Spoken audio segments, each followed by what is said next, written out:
Je fus ainsi éclairé sur la fête, laquelle est de l'instant où tu passes d'un état à l'autre, quand l'observation du cérémonial t'a préparé une naissance. Et je te l'ai dit du navire. D'avoir été longtemps maison à bâtir à l'étage des planches et des clous, il devint une fois créé, marié pour la mer. Et tu le maries. C'est l'instant de fête. Mais tu ne t'installes pas pour en vivre dans le lancement du navire. Je te l'ai dit de ton enfant. De fête est sa naissance, mais tu ne vas pas chaque jour, des années durant, te frottant les mains de ce qu'il soit né. Tu attendras pour l'autre fête tel changement d'état, comme il en sera du jour où le fruit de ton arbre se fera souche d'un arbre nouveau et plantera plus loin ta dynastie. Je te l'ai dit de la graine récoltée. Vient la fête de l'engrangement, puis des semailles, puis la fête du printemps qui te change tes semailles en herbes douces comme un bassin d'eau fraîche, puis tu attends encore et c'est la fête de la moisson, puis encore une fois de l'engrangement, et ainsi de suite de fête en fête, jusqu'à la mort, car il n'est point de provision. Et je ne connais point de fête à laquelle tu n'accèdes venant de quelque part et par laquelle tu n'ailles d'ailleurs. Tu as marché longtemps, la porte s'ouvre, c'est l'instant de fête. Mais tu ne vivras point de cette salle-ci plus que de l'autre. Cependant, je veux que tu te réjouisses de franchir le seuil qui va quelque part, et réserve ta joie pour l'instant où tu briseras ta chrysalide, car tu es foyer de faible pouvoir et n'es point de chaque minute l'illumination de la sentinelle. Je la réserve, s'il se peut, pour les jours de clairon et des tambours et de victoire. Faut bien que se répare en toi quelque chose qui ressemble au désir et exige souvent le sommeil.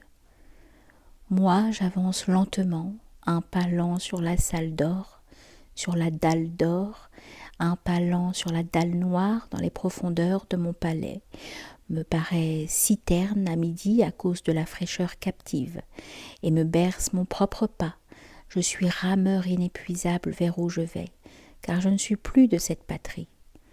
S'écoulent lentement les murs du vestibule, et si je lève les yeux vers la voûte, je la vois balancer doucement comme l'arche d'un pont. Un pas lent sur un carreau d'or, un pas lent sur un carreau noir, je fais lentement mon travail, comme l'équipe du puits en forage qui te remonte les gravats. Ils scandent l'appel de la corde à muscles doux. Je connais où je vais, et je ne suis plus de cette patrie. De vestibule en vestibule, je poursuis mon voyage. Et tels sont les murs. Et tels sont les ornements suspendus aux murs. Et je contourne la grande table d'argent où sont les candélabres. Et je frôle de la main tel pilier de marbre. Il est froid, toujours. Mais je pénètre dans les territoires habités.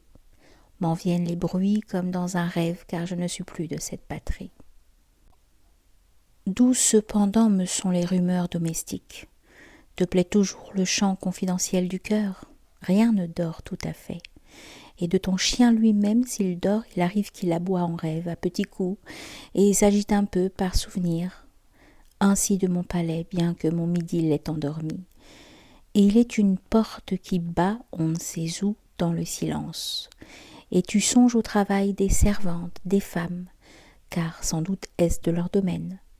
Elles t'ont plié le linge dans leur corbeille, elles ont navigué deux par deux pour les transporter, et maintenant qu'elles l'ont rangé, elles referment les hautes armoires. Il est là-bas un geste révolu. Une obligation a été respectée. Quelque chose vient de s'accomplir. Sans doute est-ce maintenant le repos, mais que saurais-je? Je ne suis plus de cette patrie. De vestibule en vestibule, de carreau noir en carreau d'or, je contourne lentement le quartier des cuisines. Je reconnais le chant des porcelaines, puis d'une aiguière d'argent que l'on m'a heurtée, puis cette faible rumeur d'une porte profonde, puis le silence. Puis un bruit de pas précipité, quelque chose a été oublié qui exige soudain ta présence, comme il en est du lait qui bout, ou de l'enfant qui pousse un cri, ou plus simplement de l'extinction inattendue d'un ronronnement familier. Quelque pièce vient de se coincer dans la pompe, la broche ou le moulin pour la farine, tu cours remettre en marche l'humble prière.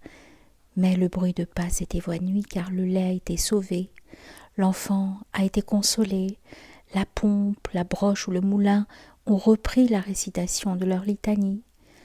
On a paré à une menace, on a guéri une blessure, on a réparé un oubli. Lequel ? Je ne sais rien. Je ne suis plus de cette patrie. Voici que je pénètre dans le royaume des odeurs. Mon palais ressemble à un cellier qui prépare lentement le miel de ses fruits, l'arôme de ses vins, et je navigue comme à travers d'immobiles provinces. Ici, de coins mûrs, je ferme les yeux, se prolonge loin leur influence. Ici, du santal des coffres de bois, ici plus simplement de dalles fraîchement lavées. Chaque odeur s'est taillé un empire depuis des générations, et l'aveugle s'y pourrait reconnaître. Et sans doute mon père régnait-il déjà sur ces colonies. Mais je vais sans bien y songer. Je ne suis plus de cette patrie.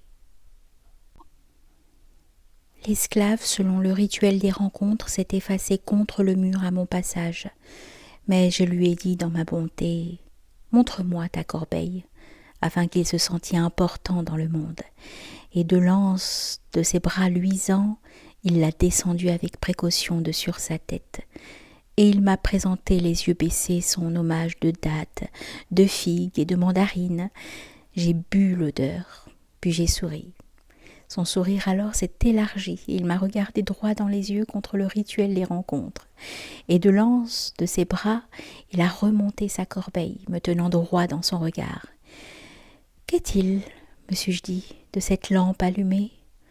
Car vont comme des incendies les rébellions ou l'amour.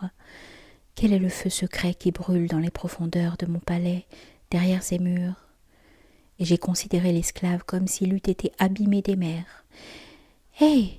me suis-je dit, « vaste est le mystère de l'homme. » Et j'ai poursuivi mon chemin sans résoudre l'énigme, car je n'étais plus de cette patrie. J'ai traversé la salle du repos, j'ai traversé la salle du conseil où mon pas s'est multiplié, puis j'ai descendu à pas lents, de marche en marche, l'escalier qui conduit au dernier vestibule. Et quand j'ai commencé de l'arpenter, j'ai entendu un grand bruit sourd et un cliquetis d'armes. J'ai souri dans mon indulgence. Dormaient sans doute mes sentinelles. Mon palais de midi étant comme une ruche en sommeil, toute ralentie, à peine remuée par la courte agitation des capricieuses qui ne trouvent pas le repos, des oublieuses qui courent à leur oubli, ou de l'éternel brouillon qui toujours te rajuste, te perfectionne ou te démantibule quelque chose. Et ainsi du troupeau de chèvres, il en est toujours une qui bêle de la ville endormie, il te montre toujours un appel incompréhensible, et dans la nécropole la plus morte, il est encore le veilleur de nuit qui déambule.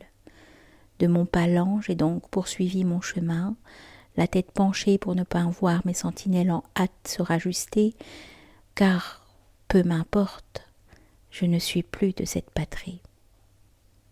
Donc, s'étant endurci, il me salue, m'ouvre le ventail à 2 battants, et je plisse les paupières dans la cruauté du soleil, et demeure un instant sur le seuil. Car là sont les campagnes, les collines rondes qui chauffent au soleil mes vignes, mes moissons taillées en carrés, l'odeur de craie des terres et une autre musique qui est d'abeilles, de sauterelles et de grillons. Et je passe d'une civilisation à une autre civilisation, car j'allais respirer midi sur mon empire, et je viens de naître.